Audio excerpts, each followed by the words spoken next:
How did Hitler reduce unemployment in Nazi Germany? I'm going to start off by looking at the bare statistics, and I'm actually going to compare two countries, the USA and Nazi Germany. And I'm going to compare the USA and Nazi Germany from 1933 to 1939. In fact, I'm not going to put that there. From 1933 to 1939. I'm going to compare them in terms of the amount of people that were unemployed in these two countries between these years. Now, what you have to remember before we start talking about this is the factor that really meant that both countries at this time had to reduce the amount of people who were out of work. And that, of course, was the Wall Street crash of 1929. And of course, you can look that up and you can see it obviously happened in America, but it had knock-on effects on Nazi Germany. In fact, I've done an earlier video presentation on the Depression and its causes. But this happened, and it led to a global recession. Now, Hitler came to power in 1933 in Nazi Germany. He came to power on that famous promise of work and bread.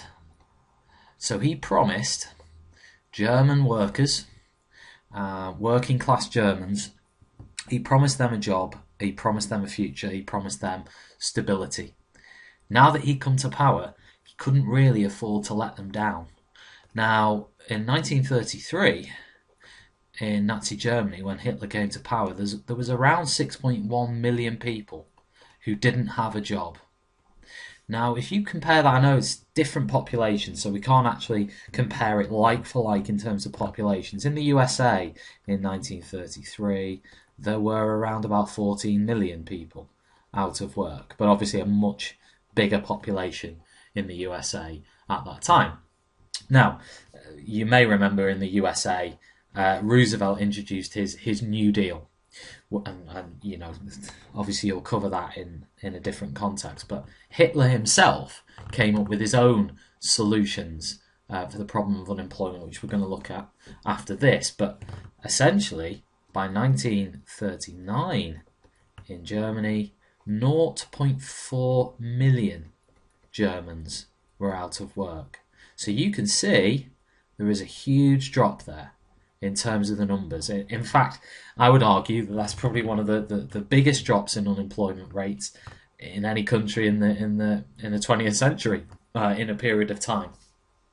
If you compare that to the USA, you know, compare that up to 1939 in the USA, there was closing in on 10 million unemployed by 1939 in the USA, and that number was going up. Now, if you look at those two, I mean, you're looking at a 4 million there, maybe a 5.5 difference over here, 4 million, 5.5. You know, you'd have to say Hitler's done spectacularly well. He's basically installed a full employment economy in Nazi Germany.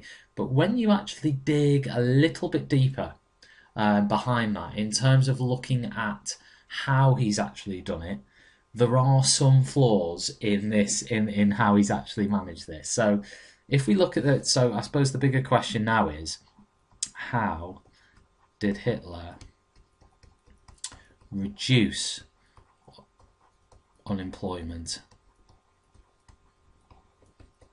in Nazi Germany?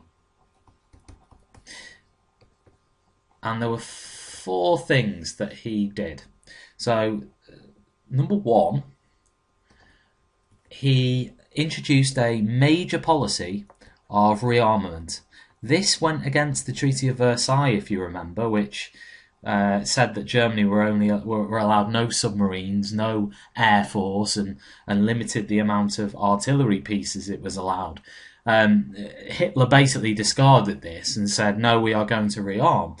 This created a lot of jobs. A lot of people suddenly found jobs working in factories. So immediately that decreased the amount of people out of work. Perhaps even more significantly, which is number 2, is Hitler introduced conscription. Again, he did this almost immediately. This led to all men between the ages of 18 and 45 into the armed forces, and this created over 1 million jobs straight away. So, 1 million of that figure is accounted for with conscription. Moving on from there, so you'd have to argue that it's to do with the military. It's to do with the military so far. But the third point is perhaps similar to what Roosevelt did a lot of in the USA, actually.